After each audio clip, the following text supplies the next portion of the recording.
Jonah, I want you to go by land. What does Jonah do? He goes by boat.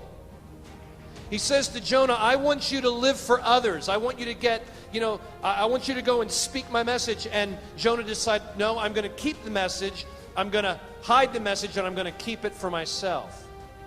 God asked him to go speak for him, and he decided not to speak for him. He asked him to deliver his divine message of grace, and Jonah said, I hate those people, and I'm not going to deliver your message of grace. What Jonah was saying to God is what a lot of us as men say from God.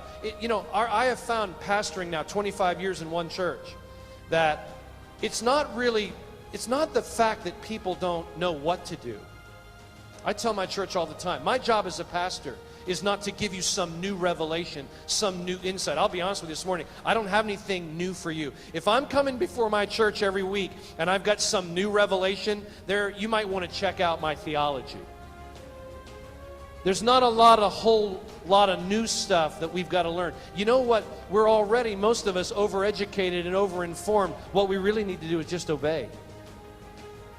Peter said to his congregation in Asia Minor, he said, I don't come to teach you something new. He said, I just want to stir you up by way of remembrance that you'll put into play the things you already know are there.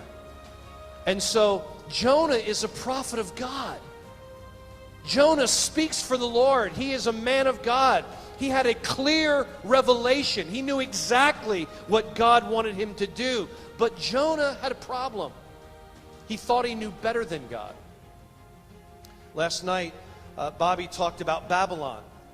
Babylon was a great enemy of Israel. That's why Daniel and his 3 friends are up in Babylon, because they'd been taken captive because of their sin, because of their bad choices. Not because they didn't know, but because they thought they knew better than God. God said, you're going to work 6 days and you're going to rest on the 7th. And Israel said, no, we're not going to do that. We're going to grab it all. We're going to work 7 days. And God says, well, then I'm going to cart you up to Babylon for every year you disobeyed the Sabbath. And you're going to sit there and think about what I've said. It wasn't that they didn't know. They just chose not to follow it. Well, Jonah is called to go to Nineveh, which is the capital of Assyria. Israel hated Babylon and they hated Assyria. Now, to put this in perspective, listen to what I'm about to say to you, and I believe this is true. It would be like God calling one of us to go and speak to ISIS.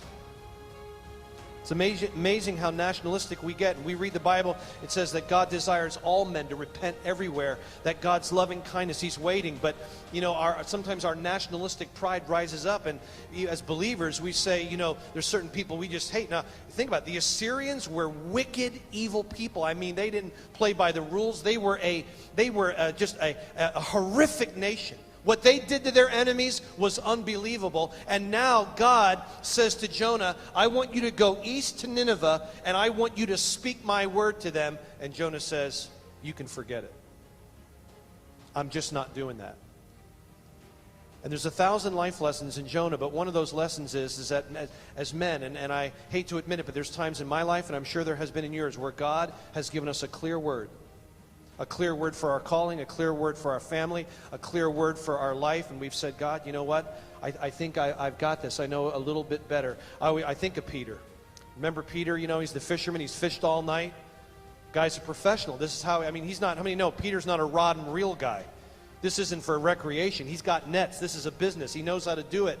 And he's been doing it all night. And he pulls his nets in and he gets nothing. And Jesus says what to him? He says, try to throw your net on the other side. And you get this reaction from Peter like, man, could you just stick to the Bible studies and let me do the fishing business here? I mean, I think I've got this figured out. I've been at it for a while. But nevertheless, the word says, nevertheless, at your word, I'll throw it over. And he throws it over the other side, and what happens?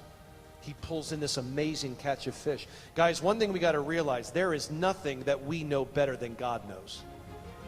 He knows our business better than we know it. He knows our family better than we know it. He knows our heart better than we know our own heart. And our goal is just to say, Jesus, whatever you're telling me to do, that's what I want to do.